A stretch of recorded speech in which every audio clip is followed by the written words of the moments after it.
Alon, you live in a war-stricken country. What's that doing to you? Firstly, it brings a lot of stress into everyday life. It's hard to describe this kind of stress. It's a stress of the body every moment being ready to be on high alert and never really leaving a state of high alert. And it feels in some ways like relaxation doesn't really come because there's always this part of the brain that's ready to kickstart. And this affects everything. It affects the ability to be, for me, joyful, expressive, creative. It makes it much harder to plan and see forward because there's all the time this anticipation that it's going to end soon. And there is not any clear sign when or how or if it will end. I mean, according to history, all wars ended at some point, but some, maybe the human inner war never really ended. And so it's rough. It's rough. So, how do you experience this on a practical level in daily life? How does it affect life? So when there's active war going on, such as at the moment, firstly, any moment can start a siren. Also, there's notifications, emergency notifications on the phones. So you can turn them on and you can turn them off, but most people have them on. I usually don't. And it's a kind of a fright. It's meant to trigger your nervous system to be ready for flight, fight or flight, but more flight. The guidance is to escape to a bomb shelter, or a protected, bomb-safe room. And this can happen in the night, in the middle of anything you're doing, pretty much. And usually followed by that in the next minutes would usually, not always, be some sort of an explosion in the sky. Sometimes, even not many times, a few times there was an explosion not so nearby to me from my own experience, but not so far that you can really feel the earth shake. And I think that's the most practical. Also, where I live not far from an Air Force base. So the planes take off and land regularly, day and night, during wartime. And it feels like a constant roar of war hovering above them, the head. In Germany, we have installed a warning system over the mobile phones. Before, we had a system that once a month the sirens would be tested. With both systems are there, and I noticed that these alert in the phone that it's pretty loud and pretty annoying. It's not a friendly sound telling you, "Hey, you need to be alert." It's something that really grabs you and. Yeah. And I can imagine if that's happening. So you live in the close to Haifa, not so far from Tel Aviv. How often do you hear the alarm? In these times, it could vary between a few times a day or more to a few days not having any and then having one or two. We don't know. Yeah. It's not regular. It's not constant, but it's always there in the background. You could also hear it from different areas, not necessarily yours. So it's somehow there around. Yeah. Especially, I live in the north of Israel, so it's also near to Lebanon. So there's, at the moment, especially this experience of it being around, and then the mind starts to prepare. So there's different sounds that just happen in the reality that suddenly it starts as if my body starts to behave as if an alarm is starting. So it's also happening to me now here in Germany when I'm not anywhere near. I hear a sound from a distance. That's my mind interprets as the beginning of the alarm, and I feel it, the body kicking in to. Yeah. Yeah. Okay. And so, on a practical level, people then go to a bomb shelter. Yeah. Many houses, many buildings have their own bomb shelters. Yeah. You live in a house without. Yeah. So it means you have to leave the building and cross the street. Yeah. Maybe walk a block away and Something like that. Yeah. something like that. How is this process of people who are moving to another building to go to a bomb shelter? What's happening?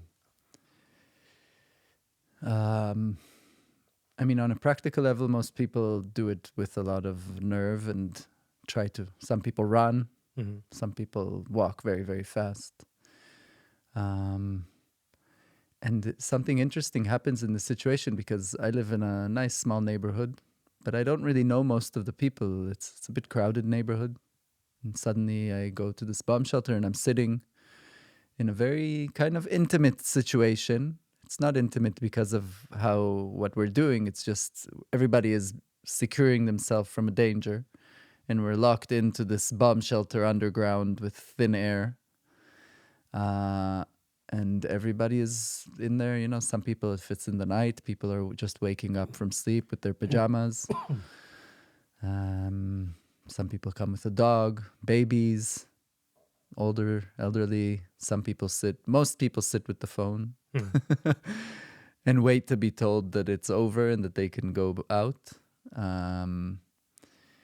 But I know that in the cities, it's rough. There's some people that need to go down, you know, old buildings without elevators, going down 3 or more stories, not knowing how long it's going to last, if it's going to happen another siren or another.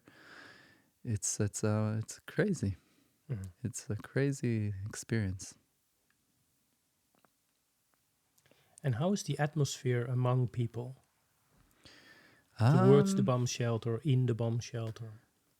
From my experience, it's quite calm. I mean, everybody's in quite an uncomfortable state, so most people kind of are enclosed.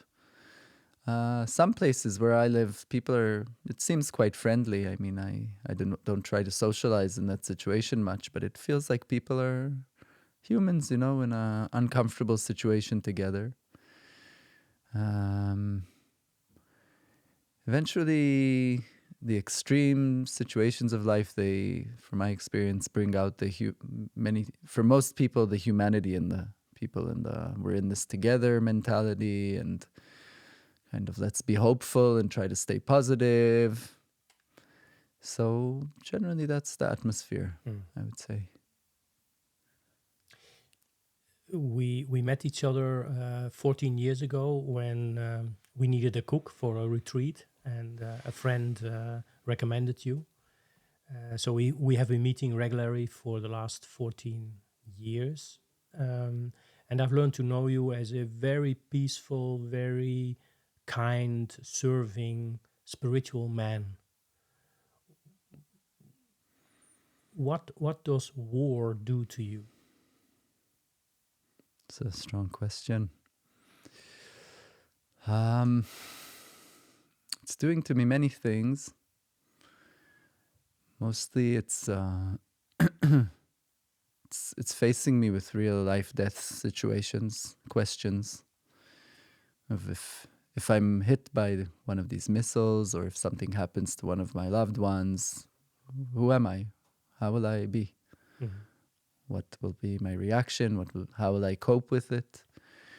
And I mean, I think when we have children, or generally people often think these kind of things, you know, what happens if something bad happens to me, but when it comes so close, it changes the whole perspective on everyday life.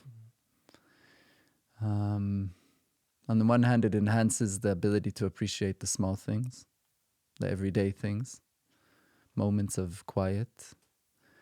And on the other hand, it also emphasizes the inner noise, because there's no illusion like oh yeah, it's a temporary uncomfortable moment for me, but I don't know how long it's gonna last. So it's in some places I feel it's demanding me to roughen up inside, to kind of close some aspects of myself, to just be in survival mode and think only around survival mode.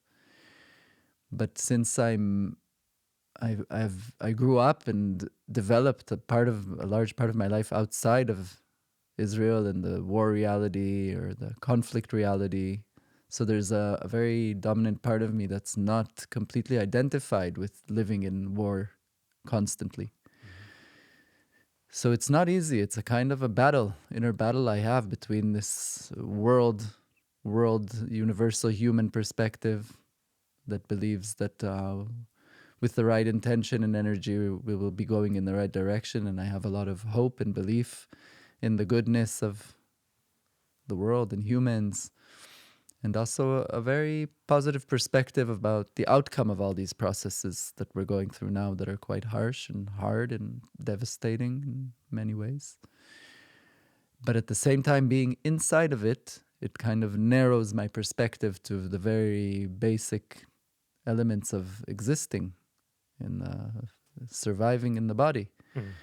Work is minimal, if at all, because people are surviving. So my work is helping people make positive changes, coaching couples, which is actually something I believe will be more needed in the upcoming time.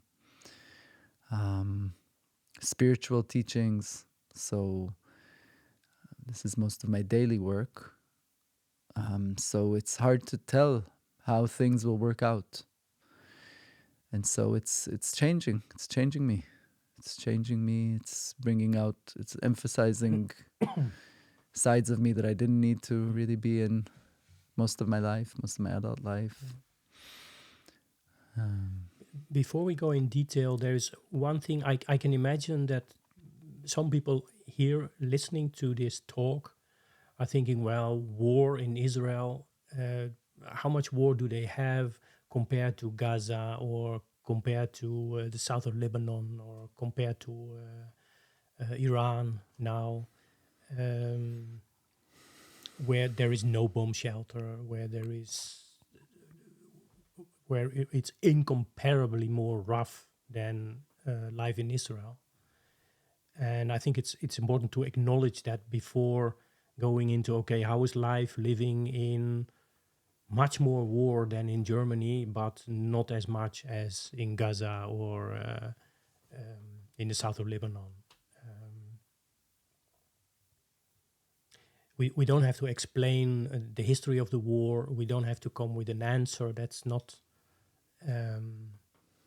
why we are talking now.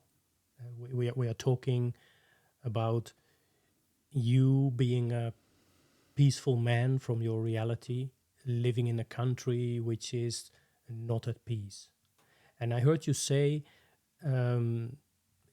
you spent quite some of your life abroad in more peaceful surrounding, and of course you also spent quite some time in Israel, and you spoke of Israel as of in war, also in the, if I understand you correctly, also in the periods where there is no open war. Is that your feeling, that you are basically the whole time in war since, I don't know, since 47? I can only speak of the time that I've been alive, so 47 is not mean. You weren't there, yeah. I can definitely say that there is a sensation of war, of a war scene in Israel as a state. I mean, it was founded on war from the very first day. It's fought wars. My parents fought or served in the army, not necessarily fought the war, but in my youth there was terror attacks, bombs exploding in buses not far from where I was living. So there's always been this tension of a war, upcoming war, like fear of war that has been, the war that our parents are traumatized from, or our grandparents. So there's always this energy of war hovering around, and when there's not active war, the war goes inside. it was told during my bringing up that the worst war we have in Israel is within us. It's not with the enemies outside, because there's so much trauma and injustice and unprocessed trauma and pain going through the generations, that once there's no external enemy, it gets directed inside, and there's a feeling of war between the people. And so I can say yes, but obviously active war is a different mindset. It's a different life experience. And this has been going on for the past three years. I've also been through wars that were happening. I was living in Israel. I didn't actively suffer from them personally. But living so near to war, it feels like war. I mean, I think if someone listening to this has the need to compare Israel to somewhere else, it's just looking on a level of politics and this nation-state story that we're living in, but it's disconnected from the human experience, because it's hearing information from afar and not experiencing it on the physical, personal level. I think this is something good to distinguish, also for people hearing us, and it's one of the reasons why I was happy to make this talk, to give a perspective from the inside. Yeah. So I can say that it's always been feeling like war. I think for anybody that's been through any kind of war, when you're in a war situation and you tell yourself someone else has it worse than me, it might be like an anesthetic for a moment, like, the mind trying to normalize an extreme situation. But for the nervous system and the psyche, it doesn't matter. It's still war. It's a feeling of living in a life-threatening circumstance. And this is the level that I come from, the human level of what it feels to be a human in such a circumstance.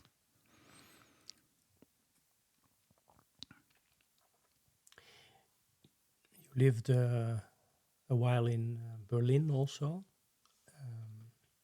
other places outside of Israel. How do you experience peace? What does not war do to you, do to your mind, to your feelings? Berlin's a good example for the time I lived there. I think Berlin is one of the places that inspired me most.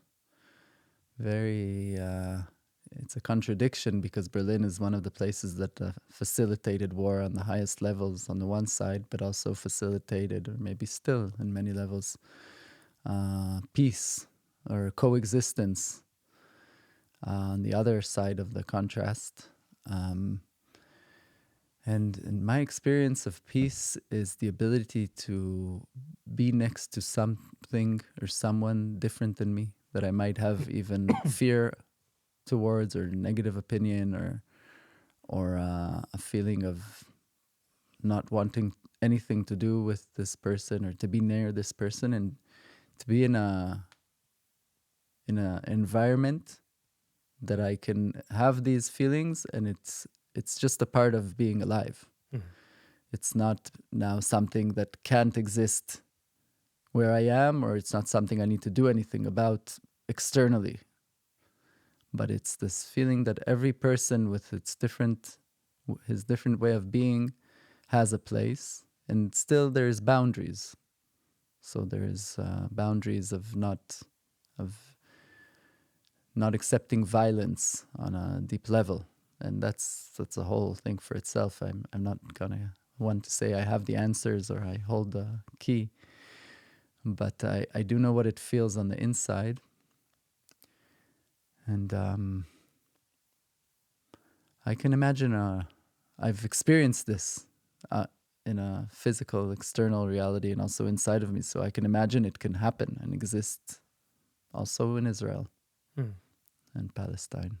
It's a very beautiful image to experience peace as a state where people you don't like, people who irritate, with which you do not feel comfortable, that you can be with them without having the need to act, without having the need to do something.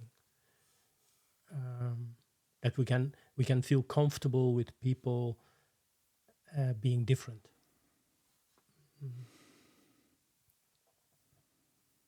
So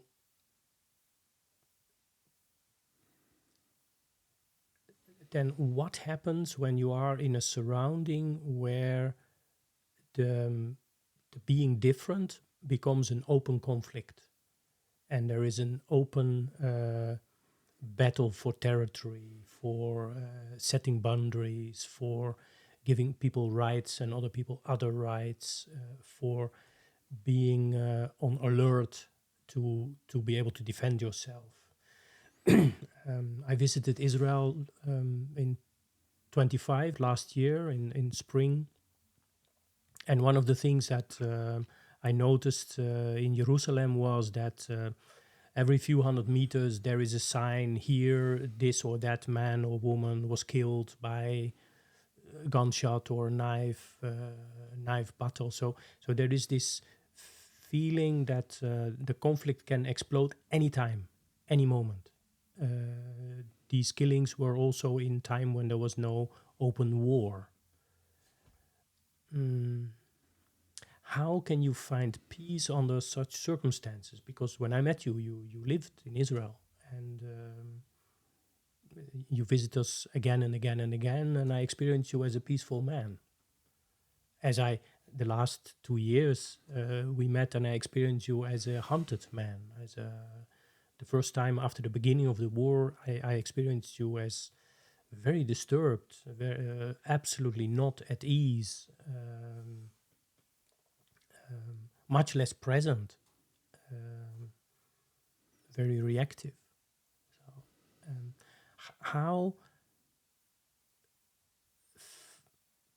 how to find inner peace in a situation of conflict?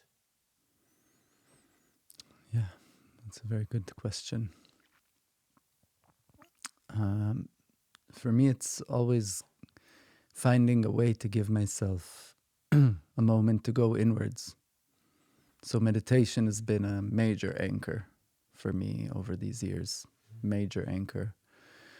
I've been investing a lot of my energy into self-maintenance, just looking after myself, eating properly, moving my body, all the time being in a mindset of what do I need and what can I do for myself so I'm not going down into that darker places. And it's a battle. It's the human battle, between the light and the dark. It's an ongoing battle. I can't say it's necessarily fun or necessarily simple. But I guess for me, also when I was living outside of Israel or in times in Israel where there wasn't ongoing present conflict in my daily life, it was the same battle. Am I able to drive myself from that place that I know makes me feel good and enables me to be more present, more active, more open, more generous, giving, serving? Or do I kind of surrender and let whatever is going on inside take me on wherever it wants to take me?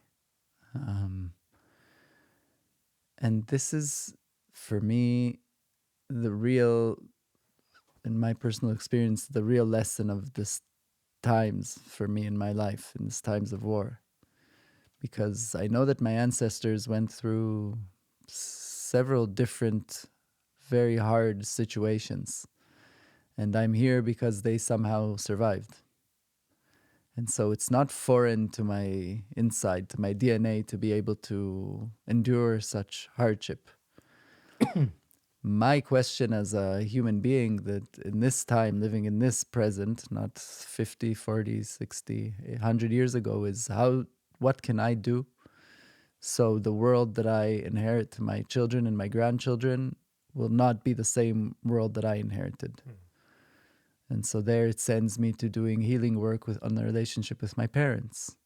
This has been my main focus for the last period of my life, last 14 years since we met. This is what brought me to live in Israel and to be close to them and to be a father and to choose to go through all these very intense and deep processes of recognizing what it is that I'm so much suffering from, what is causing me distress in my inside, not something I can blame on the outside. And going and facing it and doing the work to communicate and find the way to build bridges where there wasn't communication in relationship. This is what I know to do. So as long as I'm cultivating an environment around me of peace, from what I understand, this is far and beyond. I mean, this is more than enough for me to live in peace in my own ecosystem, and definitely to be able to help and influence other people to do it in their ecosystems. And so this is my way of living in this situation and still maintaining a peace mentality or a peaceful way of being. When we met, I had the impression that you were practically free to live wherever you wanted. It was a few months before my son got born, my first and only child. And then you got into a relationship and you chose to live in Israel. Did you actively choose to live in Israel, or did these circumstances of relationship and you were at the time processing stuff with your parents, was it coincidental, or was it really a conscious choice, I want to live in Israel and go through these processes? It was a conscious choice. Yes. Completely conscious. I remember the moment that it became clear that this is my next phase in life, and I since then have directed myself absolutely into this choice, into this process. And also, I can say that it came alongside with my own personal healing work that I wanted and needed to do with my roots, my family. I recognized that my roots in this life are in this land. And it's not because it's Israel and because I'm Jewish, but it comes with it that it's Israel and I'm Jewish. And that if I really want to have an influence on this world, outside, the world, even beyond the people that are in my life, then I must start with myself. I must start with where I begin, where I exist, even when I'm on the other side of the world. And this is where I am. And so it was a very clear choice that this is the path I can take. I can't take any other path. Any other choice would be avoiding what will happen anyways. And so I made the conscious choice to go there, knowing that as I succeed in this mission, I will be also influencing in a place that needs this kind of influence. And so it felt complete. It felt like the right thing to do, because this is where I can also live my own personal journey, but also know that I can best influence from myself, my environment. This touches joy and amusement in me. I feel I can relate because I live in Germany, and both of my grandfathers spent time in German captivity. And I lived a big part of my childhood with my grandmother. And my grandmother swore never to speak German again after the war. And she had her reasons, and I really understand her reasons. But now I have a son who is a German.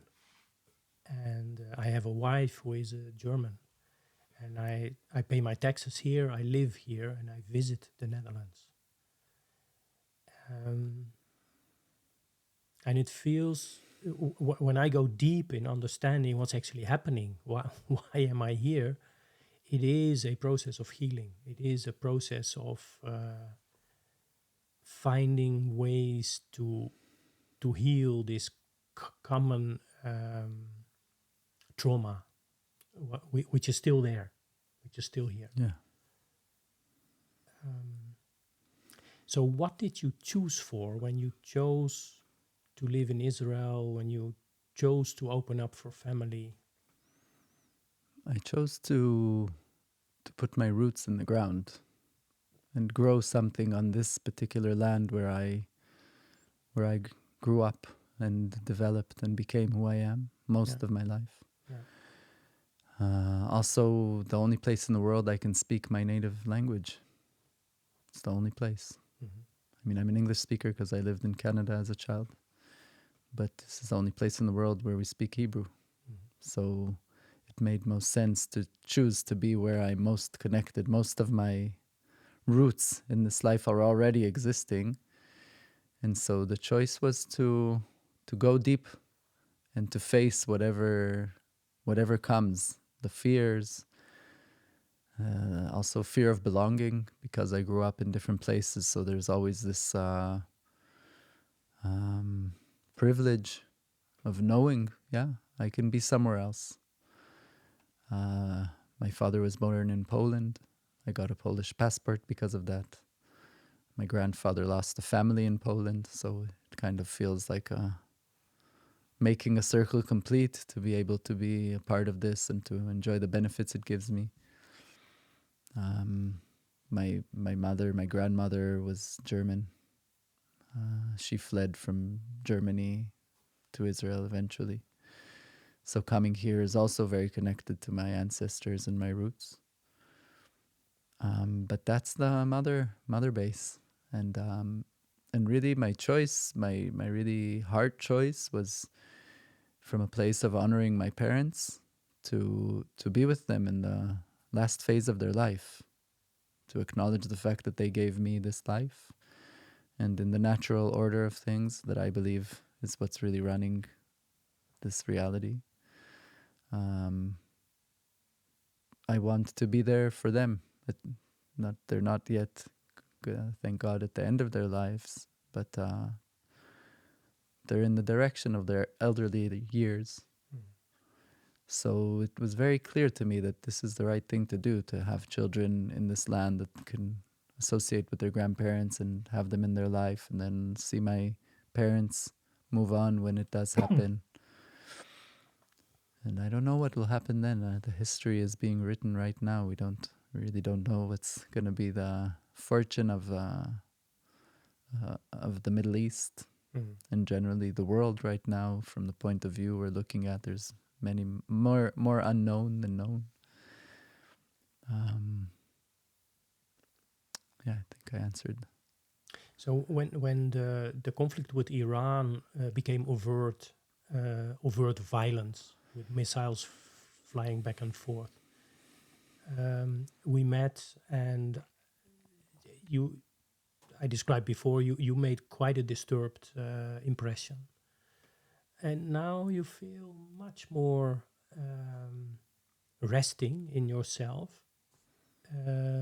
even though the conflict is more intense in Israel at the moment. What did you learn in this short period?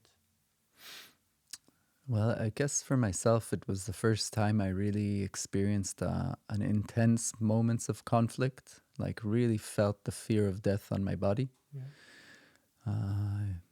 I can hear explosions not so far and the ripples in the air. I don't remember what it's called in English, but you could really hear it go through the air. I saw missiles flying and like over there. Yeah.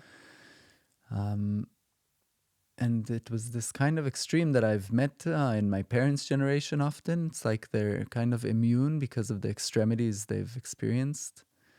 So they had the experience of being in something very extreme that they didn't know if they're going to survive, and then survived it more than one time. Yeah.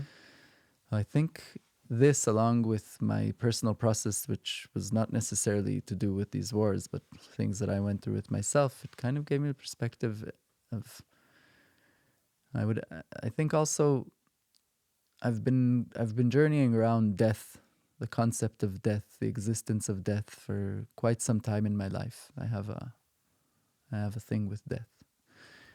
And this conflict really made me face the questions, the big questions, you know, the ones that are the most scary to ask. You know, what if I die tomorrow for real? What if something, God forbid, happens to my daughter or her mother or one of my family members or even a friend or a friend's friend, someone close enough that, you know, I'll feel this shakiness of existence and lose my feeling of illusion of security, I call it, of safety, like nothing's going to happen to me. And I really met there a place that said, you know, I know what's beyond. I know. I've had experiences in this life and I've seen behind the veil. And I know it's not scary what's going on behind this, after this life. I just know. It is scary before you go there if you're afraid. And we are conditioned to absolutely fear death to a point that we do anything to avoid even thinking about it. But from my experience, this is just one of the diversions of this time. Because in ancient times, the ancients, they knew death every day. They would see their grandparents dying, their body was laying there, you know. It wasn't death and life were really every day together. So I think the first time I experienced this conflict with Iran, missiles flying, it really brought me up front all the way. It wasn't anymore like in my personal, in my idea, in my ideals, but it was really, you know, okay, can you stand behind these beliefs? And I recognized I can. And I found a solid feeling of peace inside of this. And ever since, something has really shifted. Yeah, really profoundly, deeply shifted. And this is why I say the extremities, they also bring out the light, you know, the clarity, the awareness, the higher wisdom that's existing all the time. Just we're not necessarily capable of connecting to it. But what is it that you experience as the light? it's What this is beyond the veil? Beyond the veil. This is hard to describe in words. I've been I had what's called a near-death experience in this life. In my personal experience, it was a death experience. It wasn't near death. What I experienced was that it's finished. I'm finished. The life is finished, and I left the body. And what I met there was something that every source I've read since and researched, people that have experienced such experiences, they describe the same sensation that words can't grasp what is beyond, because words are limited to concepts of this world, of this life, of this context of language. And I can describe it as it's just a feeling of what we call bliss, without the distinction of it being bliss. Mm-hmm. It's just an experience of being that is whole, and there's nothing frightening in any way about it. It's glorious, if to say anything, but it's not even in the foundation or the boundaries of glorious. And for me, the connection or the remembrance, because I know we're all connected with the source all the time, it stayed accessible, and I can connect to it in my consciousness. And when I connect to it, not from the aspect of life and death, it's pure wisdom of what I would say the healthy side of life, where there is no contrast. So it's not good or bad. It's just presently, clearly for the goodness of everything, what we call. Does this bliss await all of us? I believe, I can't say, because I know there's many different constructs to which we can move on to, but it is a potential for all of us, yes, I'm sure. What makes you so sure? It's just the totality of the experience I had, and how would I describe it?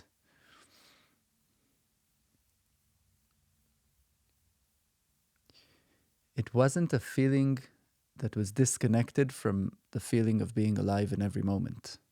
It was just like a synthesis of what we call love.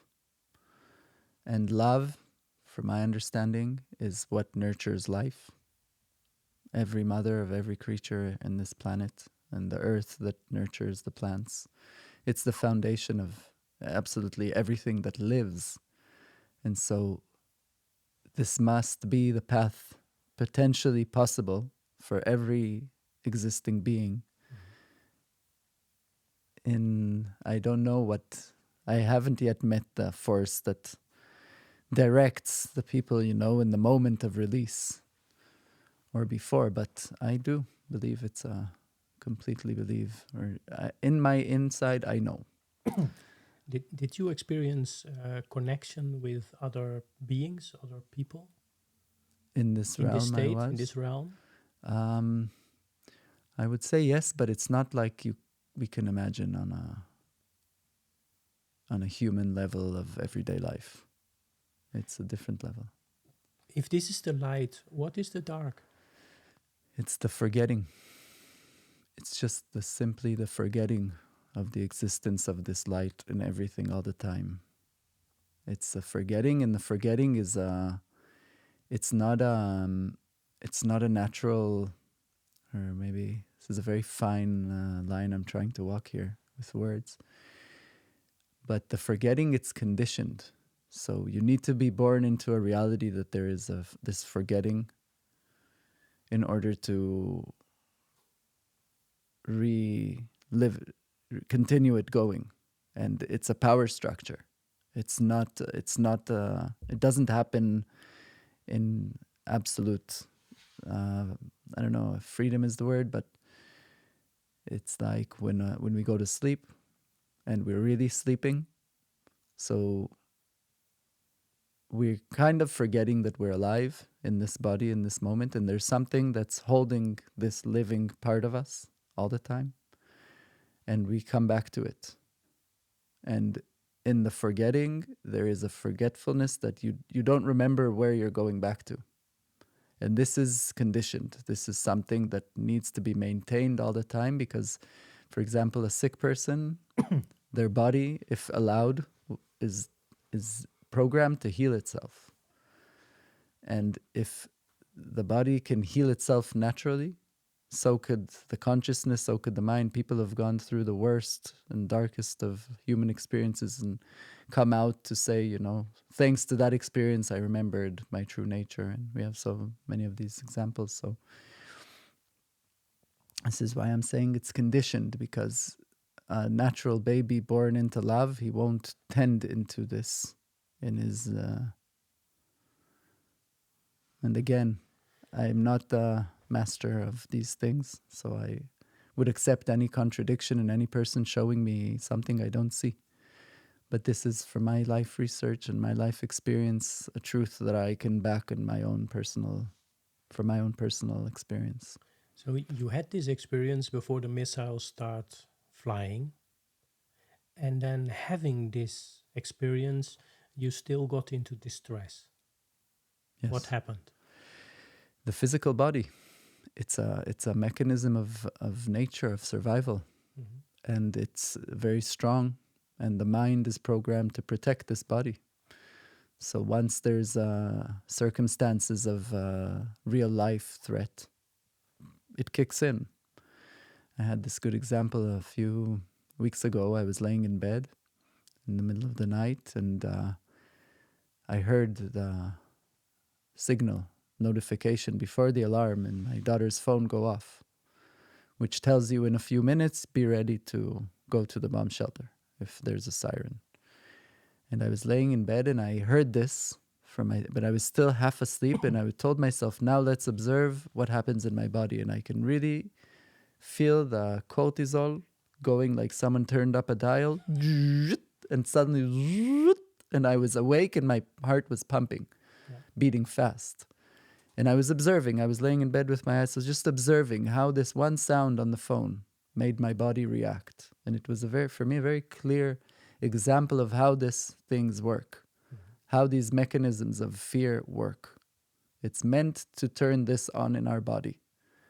And this is what it does. This is what it's designed for, and this is what it does. I'm curious to meet a person that tells me he's been able to dewire this programming in his own body. I'm curious, but this is what it does, from my understanding. Well, you experience it different now. So you did learn to maybe not rewire, but you did learn to handle the situation, the impulses differently.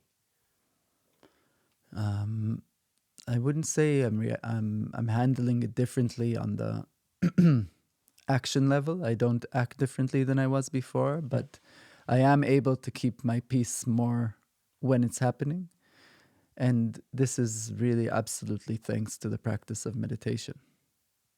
I don't know where I would be or what I would be if I didn't have this practice for already 12, 13 years regularly.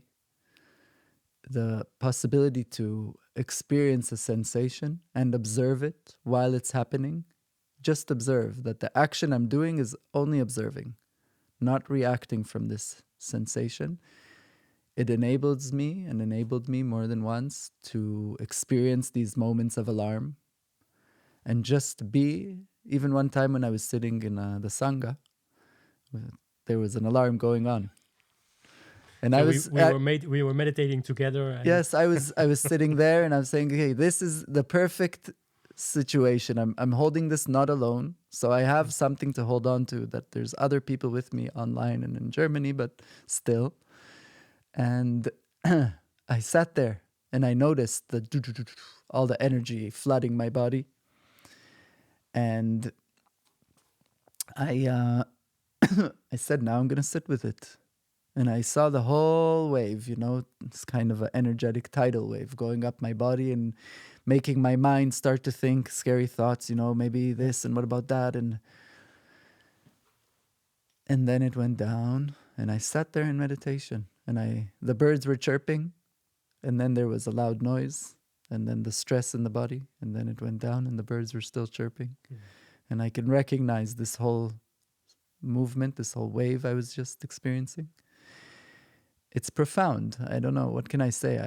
I don't think many people have this possibility. And I wish more people would have this possibility because it really changes. That would mean wishing war. No, I mean in Israel and the Middle East, not just for Israelis. Yes. I wish it for any person, any person experiencing war. I think we experience war all the time in this life in so many ways. It's just not called war and it's not missiles flying.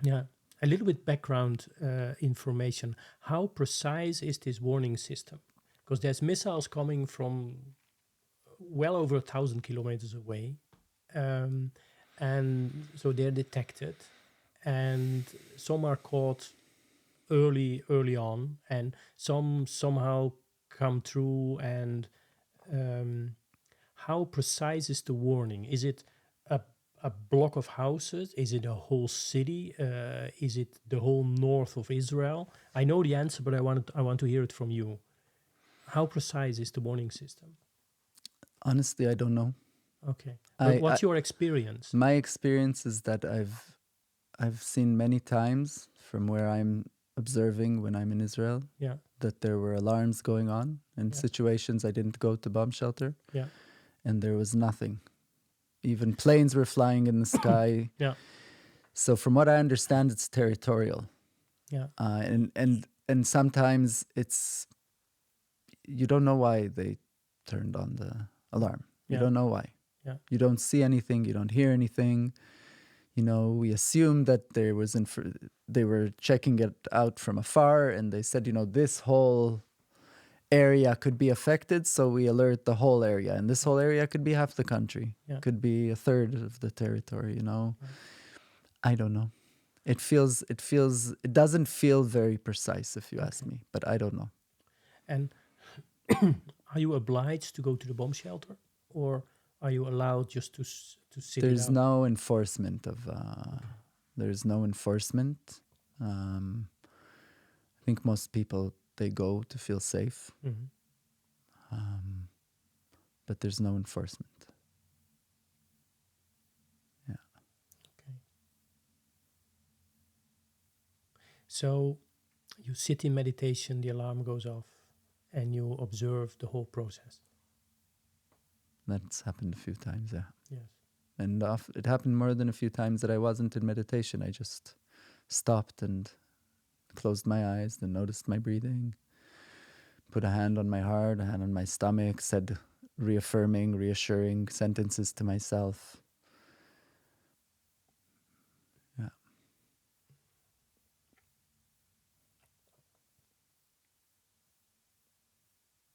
My experience in Israel, one of the experiences was that many people have connections abroad. Many people lived abroad. Many people have a double passport. So there is a lot of connection to the rest of the world. There's a lot of understanding of life in the rest of the world. I understand you living there. I understand your choice to go and live there. Having a son myself, being separated from his mother, not having a very constructive relationship.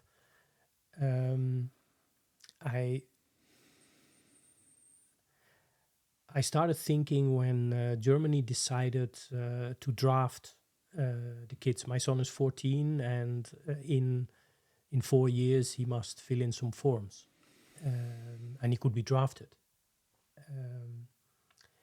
And one of the thoughts I had to handle is I cannot take him and go away, because I have to agree with his mother and her family and many other. It's not as easy as just it's my son and I go. So you have a daughter, you have parents, you have step parents, you have siblings. You can't, or maybe you can. Is this something you think about? Obviously, yeah. For me, it's very natural to think about it because I've already lived abroad as a child, as a teenager, as a young adult. So it does feel for me accessible to go and live in another part of the world. And yet saying that, I don't, of course, in any way have any judgment or criticism, but someone that chooses. I have many good friends that chose to leave, very, very close friends. I find it, for me personally in my journey, it doesn't feel right to escape, to flee, because of this death observation. It's like, what am I fleeing from? Yet, of course, I think about it, but it doesn't drive me. It doesn't drive me to start, checking out about how it can be possible and seeing with the mother of my daughter if she would be willing to consider it. It doesn't. The family element is so strong, I guess. It feels more bonding than the thoughts of leaving a war zone. Yes. And I don't want to say I would never consider it if things get really, really unlivable, and I do have the possibility. Also thinking about all the people living, in Gaza, in Lebanon, and anywhere in the world that they're being bombarded or can't leave. Yeah. And I have the choice of leaving. It almost feels like a responsibility for humanity, but it's not how I would approach it. But I guess I don't know. I honestly don't know. It's this is the beauty of our meeting. We meet in a familiar construct, you and me. We do a familiar service together, and there is a feeling of continuity, and there is a feeling of a process that we're nourishing together. And then at the same time, where I'm coming from is almost absolute uncertainty. I mean, there are some things that you can consider certain, like Israel's been through many wars, and they've survived to tell it, so probably we'll survive too. And you know, maybe evolution has led us to a point where we don't need big wars like the world wars to happen again, and maybe it will be different this time. But in my reality, like we talked about earlier, I don't know if I'm going to sleep a whole night through, either because of the alarms or because of the stress. I don't know where my income is going to come from. I don't know when my daughter will go to school again. I don't know so many things, much more than I do know.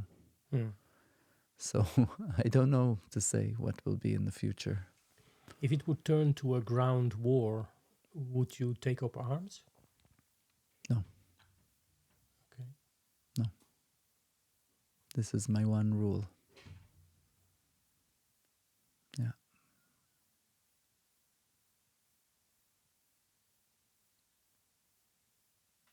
Yeah. It's not easy to admit.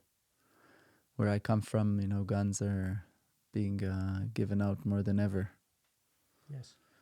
And socially, even very normative, very peaceful people would carry around a gun because they would make them feel more safe. A handgun, a pistol, you know, Yes. not a rifle. Yeah, and it's also a society where people know what to do with guns.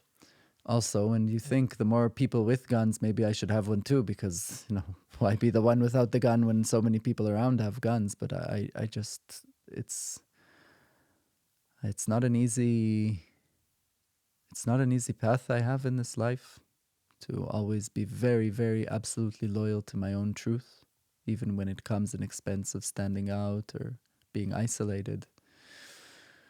But this is who I am. And this is what I know to be, and I wouldn't want to be someone else. I'm happy. I'm proud to be a person that can demonstrate truth as a value and integrity. If it would come to have to hold a gun, I think we would be considering other options, if possible, if it would be possible to go somewhere else. But that's an extremity I still find it hard to imagine. Yeah. I don't somehow believe that's what's going to happen, but I don't know. Many people in the society are afraid that something like this can happen from within as well. Yeah. Do you see light in this, without going into politics and history, do you see light in this conflict? Do you see? I do. I see the light of awakening,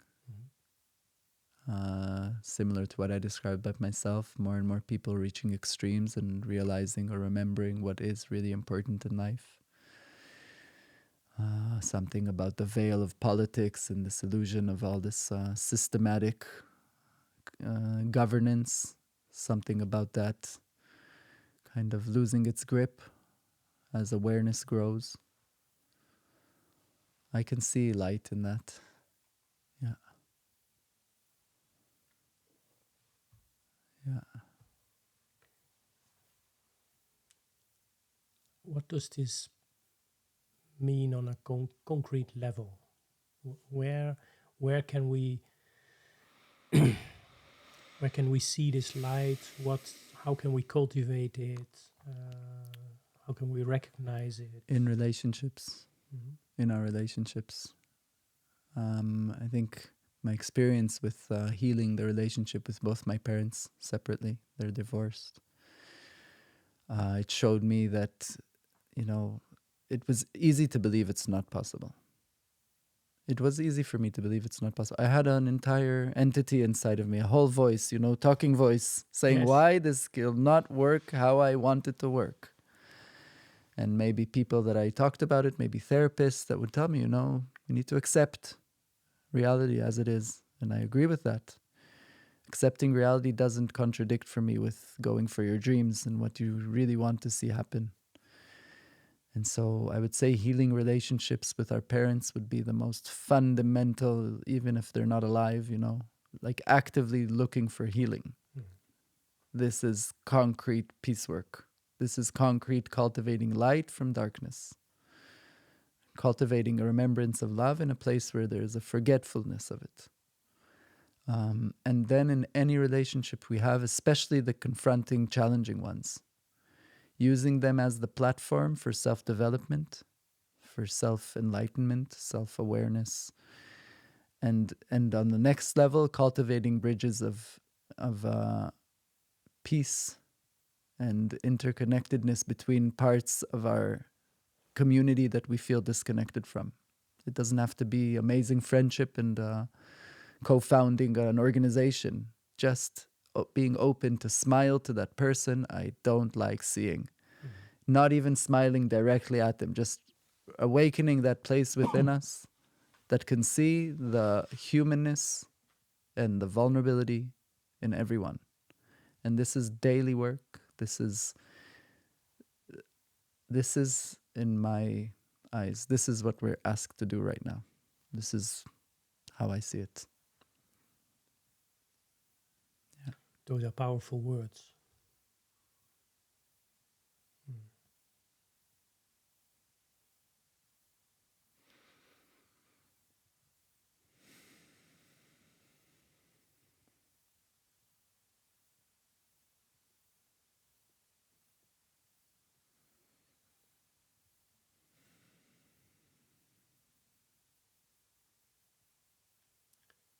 Thank you for this talk. Very welcome. Thank you. Thank you very much. We have another 17 days of co-creating a space where people can find their way into silence, into their inner life, their inner world, into peace. And it is a great pleasure to be able to create a space like that with you. It's, yes, thank you. You're very welcome. It's my true pleasure to co-create the space with you. Yeah. Okay. Goodbye.